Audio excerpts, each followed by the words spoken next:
খবর শুনেছেন?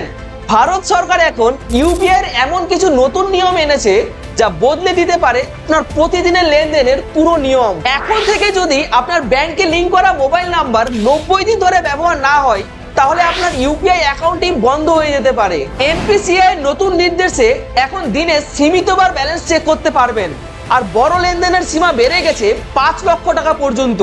মানে ছোট বড় সব পেমেন্টই এখন আরো স্মার্ট নিয়ম। আর জানেন সবচেয়ে বড় আপডেট, শীঘ্রই ইউপিআই পেমেন্টে পিন লাগবেও না। ফেস আইডি অথবা ভয়েস অথেন্টিকেশন দিয়েই লেনদেন হবে। কিন্তু প্রশ্ন হলো, পিন ফ্রি ইউপিআই কি সত্যি সেফ, নাকি এটা ফ্রডের নতুন দরজা খুলে দেবে? কমেন্টে জানান আপনার মতামত, আর ভিডিওটি লাইক করে আপনার প্রিয়জনদের সঙ্গে শেয়ার করুন, যাতে সবাই নতুন ইউপিআই নিয়ম সম্পর্কে সচেতন হয়।